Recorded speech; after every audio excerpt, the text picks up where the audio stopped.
દર્શક મિત્રો સૌને પ્રણામ, નમન, વંદન, સ્નેહથી સ્પંદન, દિલથી અભિનંદન. આપ સૌને મારા જય શ્રી કૃષ્ણ, જય મહાદેવ, જય માતાજી. આપ સૌનું ભાવભર્યું હાર્દિક ભર્યું સ્વાગત છે આપના ખાસ કાર્યક્રમ, લોકપ્રિય કાર્યક્રમ, લોક લાડીલા કાર્યક્રમ કાલનો દિવસ કેવોમાં. દિલથી વંદન મિત્રો, આપ સૌને મારા નમસ્કાર. કાલનો દિવસ કેવો, સુંદર મજાનો કાર્યક્રમ, સુંદર મજાનો સત્સંગ અને સુંદર મજાનો આધ્યાત્મિક વિષય ઉપર ચર્ચા કરવાનો સમય, એટલે કાલનો દિવસ કેવો. આપણે આ કાલનો દિવસ કેવોમાં પંચાંગ, દિન વિશેષ, દિવસ રાતના ચોગડિયા, 12 રાશિનું રાશિ ભવિષ્ય કેવો રહેશે 12 રાશિ માટે કાલનો દિવસ, તેની પણ ચર્ચા કરીએ છીએ. સાથે જેનો જન્મદિવસ આવતીકાલે છે તેનું આવનારું વર્ષ શું કહી રહ્યું છે તેના વિશે પણ ચર્ચા કરીએ છીએ. તો આવી બધી સુંદર મજાની ચર્ચાઓ કરવાની છે, નાના મોટા વિષયો પર વાત કરવાની છે, સાથે 12 રાશિનું રાશિ ભવિષ્ય પણ જણાવવાનું છે. વાત કરીશું પ્રથમ પંચાંગથી અને ત્યારબાદ દિન વિશેષ તરફ આગળ વધીશું. શું કહી રહ્યું છે આવતીકાલનું પંચાંગ? તારીખ 25/5/2026, વાર સોમવાર છે. તિથિ વિક્રમ સંવત 2082, જેઠ અધિક સુદ દસમ છે. કન્યા રાશિમાં ચંદ્ર છે, પઠ અને અણ છે. નક્ષત્ર ઉત્તરા ફાલ્ગુની છે.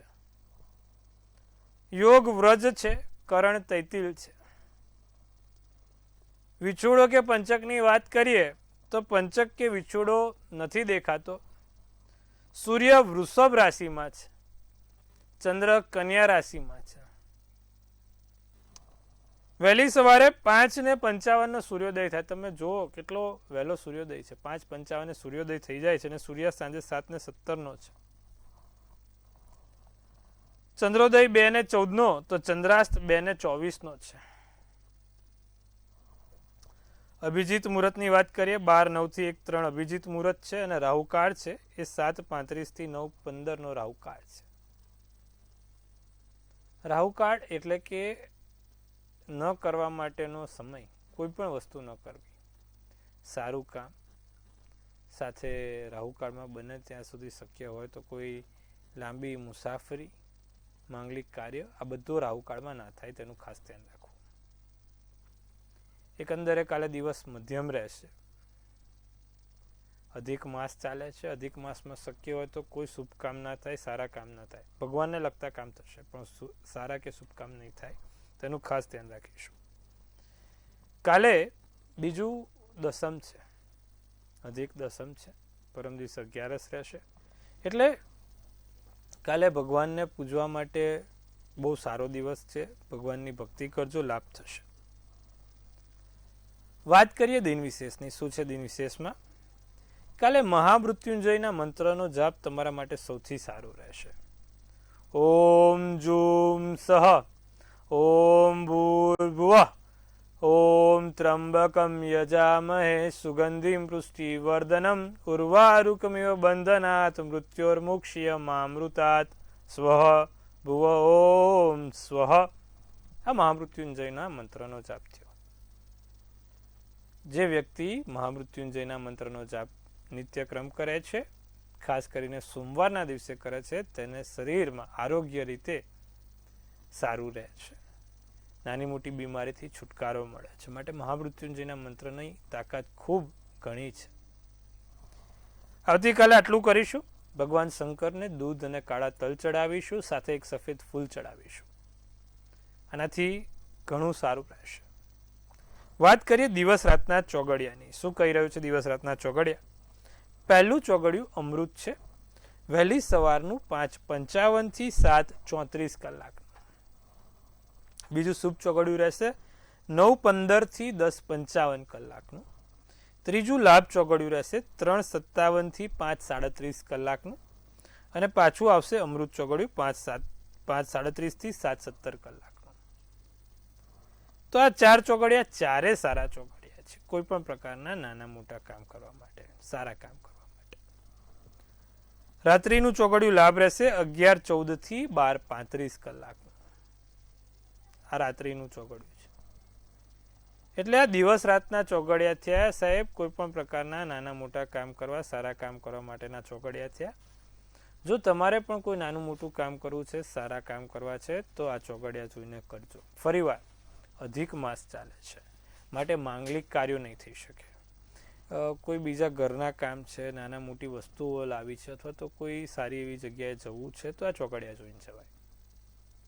અત્યારે અધિક માસમાં નદીના પાણીમાં નાહવાનું મહત્વ વધારે હોય છે, તીર્થયાત્રા કરવાનું મહત્વ વધારે હોય છે, ભગવાનના દર્શન કરવાનું મહત્વ વધારે હોય છે. તો આવું બધું કરવું છે તો આ ચોઘડિયા જોઈને કરાય, સારું રહેશે. હવે વાત કરીશું આપણે આજના વિશેષ અને રસપ્રદ મુદ્દાની. શું છે આજનો વિશેષ અને રસપ્રદ મુદ્દો, તેની ઉપર આપણે ચર્ચા કરીએ. પ્રથમ મુદ્દો છે, અત્યારે સૌથી વધારે મને લોકો પ્રશ્ન પૂછી રહ્યા છે તે એ છે કે મહારાજ, અમને અનિદ્રાની સમસ્યા રહે છે, અમને પૂરતી ઊંઘ આવતી નથી, અમે મોડા સૂઈને વહેલા ઉઠી જઈએ છીએ, અમારી ઊંઘ કાચી રહે છે, ડીપ સ્લીપ થતી નથી, સાઉન્ડ સ્લીપ થતી નથી. તો આનું કોઈ કારણ જણાવો. સૌ પહેલાં તો આપણે બધાને ખબર છે કે આપણા ઘડવૈયા કહી ગયા છે, રાત્રે વહેલા જે સૂવે વહેલા ઉઠે તે વીર, તનમન બુદ્ધિ ને ધન વધે, સુખમાં રહે શરીર. પહેલું સુખ તે જાતે નર્યા, બીજું સુખ તે કોઠીએ જાર, ત્રીજું સુખ એ સુલક્ષણા નાર, અને ચોથું સુખ એ સારા સંતાન. તો પ્રથમ સુખ તે જાતે નર્યા. ઊંઘ એ બહુ મોટો ભાગ ભજવે છે. આપણે આયુર્વેદમાં પણ લખ્યું છે, અનિદ્રમ ભવતા. એટલે કે જે અનિદ્રા વાળો વ્યક્તિ છે તે જીવનમાં ક્યારે સ્ફૂર્તિમય નથી રહી શકતો, ક્યારેક કાર્યશીલ નથી રહી શકતો. માટે ઊંઘ લેવી ખૂબ જરૂરી છે. પણ આપણા સમયમાં, આ યુગમાં પેલો 4x4નો મોબાઈલ આવી ગયો છે, જે રાક્ષસ છે, અને એ કોઈ વ્યક્તિને શાંતિથી સૂવા નથી દેતો. પહેલાં તો કુંડલીના આધારે આપણને જોવા જાઓ તો જ્યારે કુંડલીમાં ચંદ્ર રાહુ સાથે હોય, ચંદ્ર નીચનો થતો હોય, એટલે કે ચંદ્ર 6ઠે 8મે કે 12મે બેઠો હોય, અને ચંદ્ર જોડે રાહુ કે ચંદ્ર જોડે કેતુ હોય કે ચંદ્ર જોડે સૂર્ય હોય, ત્યારે આવા દરેક પ્રકારના ગ્રહોની સ્થિતિમાં માણસને અનિદ્રાનો અભાવ રહે છે. માણસ શાંતિથી સૂઈ નથી શકતો. પણ દરેકની કુંડલીમાં તો અત્યારે નથી ને, આ તો મોટા ભાગનો પ્રશ્ન બની ગયો છે. તો એનું કારણ એ છે કે જે પેલું જેન્યુન છે ગ્રહોવાળું, એ તો છે જ કે ભાઈ અમુક લોકો 100માંથી 10 જણ એવા હશે કે બિચારા મોબાઈલ નહીં વાપરતા હોય ને તોય ઊંઘ નહીં આવતી.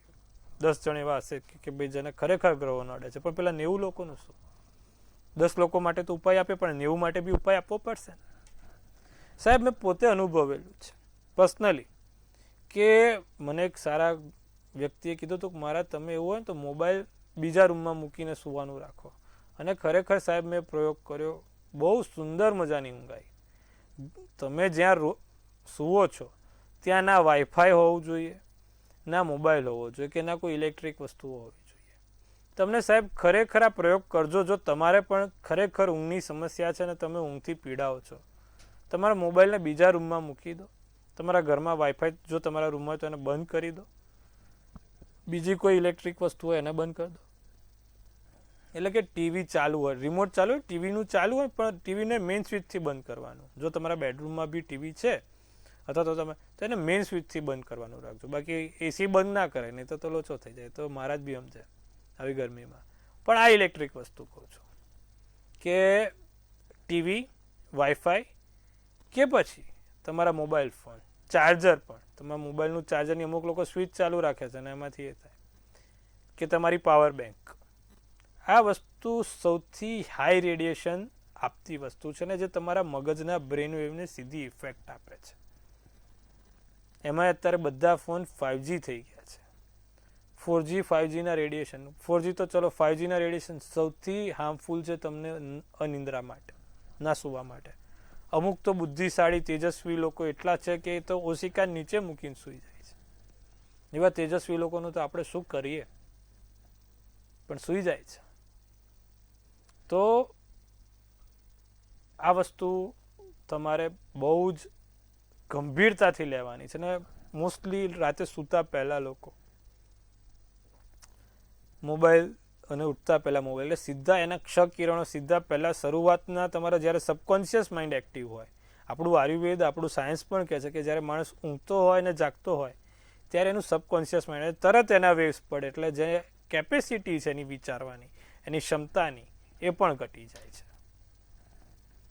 એટલે ગંભીરતાપૂર્વક આ વિષય લેજો અને તમે પ્રયોગ કરશો ને તમને જાતે એનું રિઝલ્ટ જોવા મળશે. બીજા જ રૂમમાં મૂકી દેવાનું અને તમે ઉઠો અને ઊંઘો એના 10 મિનિટ સુધી મોબાઈલના વિશે વિચારવાનું બી નહીં. ગાયત્રી મંત્ર મનમાં સ્પંદન કરો, બહુ જ સારું. ઓમ નમઃ શિવાય, શિવાય નમઃના મનમાં સ્પંદન કરો રાતે સૂતા પહેલાં, બહુ જ સારું. તો આવું આ મંત્રને જાપ સાથે સૂઈ જાઓ, તમને ખરેખર ખૂબ સારી રીતે ઊંઘ આવશે. અને એમાં અત્યારે એક ભીમસેન કપૂર આવે છે, તમારા ઓશિકા નીચે ભીમસેન કપૂર મૂકીને સૂઈ જાઓ. ખરેખર ડીપ સ્લીપ જે કહેવાય કે ભાઈ ખરેખર આમ ઊંઘવામાં મજા આવે, લોકોને ફ્રેશ ફીલ કરો. અમુક લોકો 7 કલાક 8 કલાક પણ ફ્રેશ ફીલ નથી કરતા, તે ફ્રેશ ફિલિંગ આવશે. સુવાનો સમય ગમે તે, પણ આ કરો, બહુ જ સારું રહેશે. બીજી વસ્તુ કે આ તો આપણે વાત કરી પેલા 4x4ના રાક્ષસે જે પથારી ફેરવી છે એની, પણ ખરેખર ગ્રહો જે 10 જણ છે આપણે કે જે ખરેખર ગ્રહોની સ્થિતિના કારણે હેરાન થઈ રહ્યા છે, એ લોકો માટે શું? તો એ લોકો માટે 2 ઉપાય છે. આપણે ભીમસેન કપૂર તો કીધી, એની જોડે 7 કાળા અડદ અને એક સફેદ ફૂલ, મોગરો કે ચમેલી કોઈ બી. એટલે જે લોકોને આ બધું કરી ચૂક્યા છે છતાંય ઊંઘ નથી આવતી તે લોકો માટે આ ઉપાય છે કે એક ભીમસેન કપૂર, 7 કાળા અડદ અને એક સફેદ ફૂલ, મોગરો કે ચમેલી કોઈ પણ ચાલશે. તે તમારા ઓશિકાની નીચે મૂકીને સૂઈ જજો, ચોક્કસથી તમારી ઊંઘમાં તમે રાહત જોઈ શકશો. તો આ વસ્તુ આપણે આજે ખાસ જણાવવા જેવી હતી, જે તમને કીધી મેં. તમે બીજાને પણ કહેજો, જે લોકોને પણ ઊંઘની સમસ્યા છે તે લોકોને કહેજો, લાભ થશે. હવે વાત કરવાની છે આપણે 12 રાશિના રાશિ ભવિષ્યની. કેવો રહેશે 12 રાશિ માટે આવતીકાલનો દિવસ? મેષ રાશિ, બહુ વિચારવું નહીં. અમુક આજે નિંદ્રામાં બી લોકો ઓવરથિંક બહુ કરે ને તો ઊંઘ ના આવે, એટલે કંઈ વિચારીને મતલબ નથી, બહુ વિચારવામાં કોઈ એ નથી, એટલે બહુ વિચારશો નહીં, મન શાંત રાખો. નકારાત્મક વાતોને તમારી ઉપર હાવી ના થવા દો, નેગેટિવ એનર્જીને તમારા ઉપર ના હાવી થવા દો. અયોગ્ય કાર્યમાં રસ લેશો નહીં, ખોટા અયોગ્ય કાર્યમાં કોઈ રસ લેવો નહીં. લાંબા ગાળાના રોકાણ થાય. ક્રીમ શુભ કલર, શુભાંક 9 રહેશે. વૃષભ રાશિ, ઉર્જાનું સ્તર બહુ જ સારું અને ઊંચું રહે, ગંભીરતાથી કામ કરવું પડે, વાતાવરણ સુખમય રહી શકે છે, ધાર્મિક કાર્ય પૂર્ણ થશે. નારંગી શુભ કલર, શુભાંક 7 રહેશે. મિથુન રાશિ, શુભ કાર્યોમાં ધન ખર્ચ થાય, સારા કામોમાં ધનના ખર્ચા રહે. વેપારી વર્ગ માટે દિવસ સારો જણાય, વેપારમાં યોગ્ય પરિણામ મળે, તણાવની સ્થિતિ દૂર થાય. જાંબલી શુભ કલર, શુભાંક 5 રહેશે. તો ખાસ મેષથી મિથુન વાળા ધ્યાન રાખે. બાકીની રાશિ કર્કથી કન્યા શું કરી રહી છે? સ્વાસ્થ્ય સાચવવું, સંભાળવું. વેપારમાં મહત્વપૂર્ણ ડીલ થઈ શકે છે. વ્યાપારિક અને વ્યવસાયિક રીતે કર્ક રાશિવાળા માટે કાલે દિવસ સારો છે. ખોટા ખર્ચા ના થાય તેનું ખાસ ધ્યાન રાખીશું. લગ્ન સંબંધો સારા, મધુરતાવાળા રહેશે. પોપટી શુભ કલર, શુભાંક 4 રહેશે. સિંહ રાશિને કામમાં બિલકુલ આળસ ના રાખવી, કોઈ આળસ વગર કામ કરજો. થાક અને અનિંદ્રા, ફરીવાર આવ્યું ને અનિંદ્રાની સમસ્યા રહ્યા કરે, કામ અધૂરા રહી શકે છે. કિંમતી વસ્તુ ખોવાય નહીં તેનું ખાસ ધ્યાન રાખીશું. ભૂખરો શુભ કલર, શુભાંક 7. કન્યા રાશિ, મિત્રો તરફથી લાભ થતો રહે. મિત્રો દોસ્તાર તમને નાના મોટા ફાયદા અપાવતા રહેશે. મનને ચિંતન કરવાની જરૂર છે, માનસિક રીતે સ્વસ્થ રહેવાની જરૂર છે. સ્વાસ્થ્યને નરમ રાખો, જીવનની મધુર પળ માણી શકાય છે. સફેદ શુભ કલર, શુભાંક 5 રહેશે. તો આ વાત કરી આપણે મેષથી કન્યાની. હવે આપણે આપણા દર્શક મિત્રો સાથે વાત કરવાનો સમય થઈ ચૂક્યો છે. તેમની દરેક મૂંઝવણ દૂર કરીશું. પ્રથમ કોલરને જોડીશું. હલો. હેલો. હાજી બોલો. હાલો, હું સુરત થી બોલું છું. બોલો બેન. મારે મારા દીકરા વિશે પૂછવાનું છે. એની જન્મ તારીખ છે 27/6/98 સવારે 5:30. નહીં, 27 મહિનો કયો? 27/6/98 સમય સવારે 5:30 વાગે. જન્મનું સ્થળ અમરેલી નું બાસણ ગામ. આ છોકરાને મંગળ છે, લગ્નમાં સમસ્યા ના આવે એનું ધ્યાન રાખવાનું છે. બોલો શું છે પ્રશ્ન? એટલે એના લગ્ન વિશે ક્યારે થશે અને એના વ્યવસાયમાં કેવું રહેશે એ ફોટોગ્રાફી નું કરે છે. આપણે કહી દીધું કે નહીં, અને મંગળ છે સાહેબ, ભારે મંગળ છે, એટલે લગ્નમાં સમસ્યા હોય જ. જો કર્ક રાશિનો ચંદ્ર, મિથુનનું લગ્ન, આશ્લેષા નક્ષત્ર, ત્રીજની તિથિ, શનિવારનો દિવસ છે, 12મા સ્થાનમાં મંગળ છે વૃષભ રાશિનો, અને એમાં શુક્ર જોડે બેઠો છે. એટલે ગંભીર સમસ્યા છે કે ભાઈ સ્વગૃહી શુક્રની જોડે મંગળ છે. બે વસ્તુ કરાવો, અને એક છે ને મંગળનું યંત્ર એની જોડે રખાવો. રોજ લાલ ચંદનનો ચાંદલો કરે, અને ઓમ ક્રાંગ ક્રીંગ ક્રોંગ સ ભોમાય નમના મંત્રનો જાપ કરે. દરરોજ જે નિત્યક્રમ પ્રમાણે આ વસ્તુ કરે. સાથે એની કુંડલીમાં ગુરુ બહુ સારો છે, રોજ પીપળે જળ ચડાવવાનું રાખે. ઓમ નમો ભગવતે વાસુદેવાય બોલીને સારું રહેશે. એને વહેલી તકે લગ્નના યોગ પ્રબળ થઈ જશે, અને સારી એવી એના કન્યા પણ મળી જશે. તો આટલું ખાસ કરાવજો, લાભ જોવાશે. અન્ય દર્શક મિત્રને જોડીશું. હેલો. જય બોલે, બોલો. 1/1/1971 4:30 સમય સાંજે અમદાવાદ. શું સમસ્યા છે તમારે સંજયભાઈ? આગળ કેવું રહેશે? આપણે બધા ગ્રહો બદલાય છે, જુઓ જરા. હવે જો સપ્ટેમ્બર સુધી તમારે સાચવવાનું છે. સપ્ટેમ્બર સુધી કોઈની જોડે ખોટા પૈસા લેવા મૂકવા નહીં, તેનું ખાસ ધ્યાન રાખજો. બીજી વસ્તુ કે કારણ વગર કોઈ હેરાનગતિ ના થાય તેનું પણ ધ્યાન રાખવાનું છે. 1 સપ્ટેમ્બર સુધી ધ્યાન રાખવાનું છે, પછી વાંધો નહીં આવે. ત્યાં સુધી નિત્યક્રમ પ્રમાણે ઓમ નમઃ શિવાયની એક માળા કરો, લાભ થશે. અન્ય દર્શક મિત્રને જોડીશું. હેલો. જય મહાદેવ, જય શ્રી કૃષ્ણ. જય મહાદેવ, જય શ્રી કૃષ્ણ. મારે પોતાના વિશે પૂછવું છે. મારી જન્મ તારીખ બોલો. આપની મારી જન્મ તારીખ 7/6/84. જન્મનો સમય સવારના 11 વાગે, અને જન્મનું સ્થળ વડોદરા. કેવો લાગે પેલા તમને અમારો કાર્યક્રમ, એમ કહો પ્રભુ? અરે સર મહારાજ, હું દરરોજ જોઉં છું, અને મારો આખો પરિવાર જોઈએ છે અમે ડેલી. ચલો, બહુ સરસ, નથી રાખતા. ખૂબ આનંદ થયો. મંગળ શનિ જોડે છે. શું છે પ્રશ્ન તમારો? મારો 2 પ્રશ્ન છે. એક તો મારે છે ને એકવાર લગ્ન તૂટી ગયેલા છે. મંગળ શનિ. સારી છોકરી મળતી નથી, એમાં લગ્નના યોગ કેવા છે?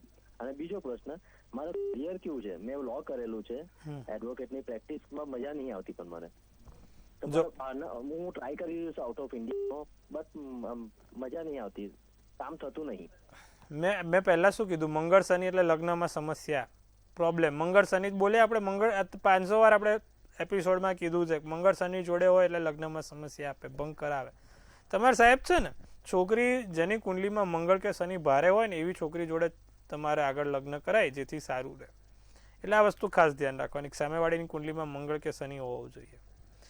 હવે બીજું, તમારું 10મે બુધ છે, એટલે વકીલાતમાં કદાચ મેળ ના પડે તો તમે પ્રોફેસર, તમે ઇવેન્ટનું કામ, તમે મેનેજમેન્ટનું કામ, કે પછી અકાઉન્ટને લગતું કામ, એવા પ્રકારની કામમાં આગળ વધી શકો છો. તો એવા કોઈ પ્રકારનું કામ હોય તો એમાં પણ સારું રહેશે. તમારે રોજ તુલસીના 5 પાન ખાવાના છે. ટચલી આંગળીમાં બુધ, પન્નાનું રત્ન કહેવાય ને, પહેરવાનું, કારણ કે તમે બુધની જોડે રાહુ છે, એટલે એક ચામડીની સમસ્યા પણ આપશે. એટલે આ વસ્તુ ના થાય તેના માટે આપણે આ વસ્તુ કરીએ છીએ. અને બીજું, મંગળ શનિ જોડે છે એટલે લગ્ન 100% ભંગ કરાવે. એટલે આ વસ્તુનું ખાસ ધ્યાન રાખીશું. શું કરવાથી લાભ થાય? બુધનું પાનું તો પહેરવાનું છે. દર મંગળવાર ને શનિવારે હનુમાનજીને 21 લવિંગની માળા ચડાવવાની છે. ચમેલીનો તેલનો દીવો કરવાનો છે, લાભ થશે. અન્ય દર્શક મિત્રને જોડીશું. હેલો. હેલો. જી બોલો. જી, મારા ભાઈ વિશે પૂછવાનું છે. શું છે ભાઈની જન્મ તારીખ? 4/6/87. જન્મ સમય છે 3:05 અમદાવાદ. 3 ને 5 સવારના કે રાતના? બપોરના. આ છોકરાને ગુરુ રાહુ છે, લગ્નમાં પ્રોબ્લેમ આવશે ભાઈ. હેલો, કુંડલીમાં ગુરુ રાહુનો ચંડાલ યોગ છે, 7મા સ્થાને છે, લગ્નનો પ્રોબ્લેમ આવે. બીજું શનિ વૃશ્ચિક રાશિનો છે, કોઈ એનું કરી ના જાય તેનું ધ્યાન રાખજો. પૈસા ઉછીના આપ્યા કે ક્યાંક લેવાનું હોય કશું કોઈકની જોડે તો ધ્યાન રખાવજો. કોઈક છેતરીને જતું રહેશે એવા યોગ પણ છે. ત્રીજી વ્યક્તિના કારણે હેરાન થવું પડે એવા પણ યોગ છે. એટલે આ બધું ના થાય તેના માટે દર પૂનમે અને સત્યનારાયણ કથાનું વ્રતનું વાંચન કરવાનું કહેજો. બીજી વસ્તુ કે નિત્યક્રમ પ્રમાણે ઓમ નમો ભગવતે વાસુદેવની એક માળા કરે અને રોજ કબૂતરને મગ ખવડાવે.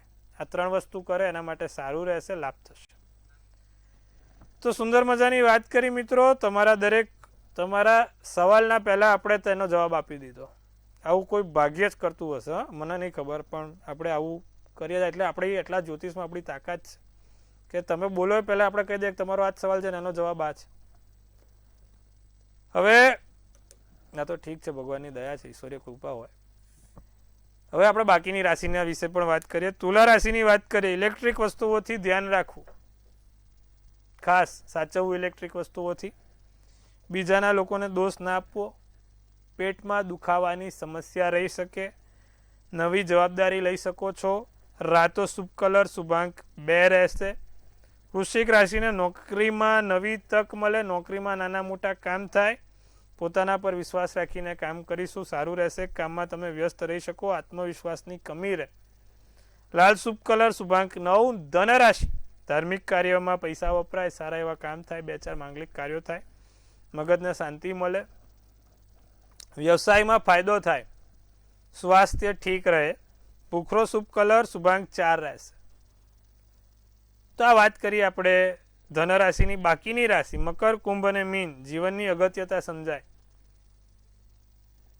જીવનનું મૂળભૂત કારણ સમજાય, સંબંધોમાં ગેરસમજણ ઊભી થાય, કારણ વગર કોઈની જોડે સંબંધ ના બગડે તેનું મકર રાશિ ખાસ ધ્યાન રાખે. વાદ વિવાદ મતભેદ ના થાય તેનું પણ ધ્યાન રાખે. કઠોર શબ્દોનો ઉપયોગ કરવાનું ટાળજો. કેસરી શુભ કલર શુભાંક 7 રહેશે. કુંભ રાશિ યોગ અને ધ્યાનથી લાભ થઈ શકે એમ છે, ફાયદો થાય. પીઠ પાછળ કોઈ ઘા ના થાય, મહત્વના કામ અટકી પડે, પ્રેમમાં નવી આશા જાગે. રાતો શુભ કલર શુભાંક 9 રહેશે. મીન રાશિ જમીન મકાનથી લાભ થાય, ફાયદો થાય. દુઃખમાં સાચી સમજણ છે. નાનું મોટું કદાચ દુઃખ પડે ને તો એમાં સાચી સમજણ આવે, સારા વ્યક્તિ કોણ છે આપણે એ પણ ખબર પડે. સમસ્યાઓનું નિરાકરણ કરવાનો પ્રયત્ન કરજો, વહેલી તકે બહાર આવી શકશો. મહત્વપૂર્ણ નિર્ણય લઈ શકાય. આસમાની શુભ કલર શુભાંક 1 રહેશે. તો આ વાત કરીએ આપણે 12 રાશિના રાશિ ભવિષ્યની. કેવો રહેશે 12 રાશિ માટે કાલનો દિવસ? હવે જેનો પણ જન્મદિવસ આવતીકાલે છે તેનું આવનારું વર્ષ શું કહી રહ્યું છે જાણીશું આપણે ટેરોટ કાર્ડના માધ્યમથી. ભાઈ સૌ પહેલા તો મંતવ્ય ન્યૂઝ પરિવાર તરફથી આપ સૌને હાર્દિક શુભેચ્છા. તનથી તંદુરસ્ત, મનથી મલકાતા અને ધનથી છલકાતા એક સુંદર મજાનું ટેરોટ કાઢીએ. શું કહી રહી છે આપણી ડિયર એન્જલ્સ જાણીશું. 5th ઓફ કપ્સનું કાર્ડ છે. શું સૂચવે છે આ 5th ઓફ કપ્સનું કાર્ડ? શું લખી રહ્યું છે આપણું આ નવું વર્ષ? કારણ વગર કોઈ જગ્યાએ ડિસઅપોઇન્ટમેન્ટ નથી થવાનું. કદાચ કામમાં મુશ્કેલી આ વર્ષે આવે, ધીમે કામ થાય, કામમાં અડચણ આવે તો નિરાશ નથી થવાનું. મહેનત કરીને કામ પૂરું કરવાનું છે, સફળતા મળશે. અમુક વખત કેવું ધીમે ધીમે મળે પણ મળે ખરી. અડચણ આવે, વિઘ્ન આવે પણ થાય ખરી. તો આ વર્ષે એવું છે, નાના મોટો વિઘ્નો સાથે, નાની મોટી અડચણ સાથે પણ વર્ષ સારું અને સુખમય પૂરું થશે. કોઈ ખાસ વ્યક્તિ તમારા એને સાથ સહકાર મળશે. જીવનમાં આગળ વધવાની તક મળશે. મહેનતું રહેવાનું છે, ખંતીલું રહેવાનું છે, કામ થતા રહેશે. શું કરવાથી સોનામાં સુગંધ પડે? જેનો પણ કાલે જન્મદિવસ છે, દર સોમવારે ભગવાન શંકરને સફેદ ફૂલ દૂધ ચડાવે. નિત્યક્રમ પ્રમાણે ચંદનનું અત્તર લગાવીને ઘરની બહાર નીકળવાનું રાખે. વરસ સારું જશે, લાભ થશે. તો આ વસ્તુ કરીશું પ્રભુ, લાભ થશે. આજે આપણે કાર્યક્રમની શરૂઆતમાં પંચાંગ જણાવ્યું, દિન વિશેષ જણાવ્યું, તમારા દરેક પ્રકારના નાના મોટા સવાલના પહેલાં આપણે જવાબ આપ્યા. બીજું આજે આપણે ખાસ અનિંદ્રા વિશે વાત કરી, જે કરંટ ટોપિક, હોટ ટોપિક કહી શકાય. તો આપણે આવતીકાલે આ જ સમયે આ જ ચેનલ મંતવ્ય ન્યૂઝ ભાઈ મનની વાત મંતવ્ય રૂપે, જેમ તમે મને મનની વાત કહો એમ આપણી ચેનલ બધાની મનની વાત કહે છે, સારા મજાના કાર્યક્રમો કરે છે, સારા મજાનું આપણા માનવતાની મહેક પ્રસરાવે છે, એટલે મંતવ્ય ન્યૂઝ. માનવતાની મહેક પ્રસરાવીને મુઠ્ઠી ઉચેરા માનવ બનાવે તેવી ચેનલ એટલે મંતવ્ય ન્યૂઝ. તો જોતા રહો, નિહાળતા રહો. આવતીકાલે ફરીવાર મળીએ છીએ આપણે. ત્યાં સુધી આપ સૌને મારા જય શ્રી કૃષ્ણ, જય મહાદેવ.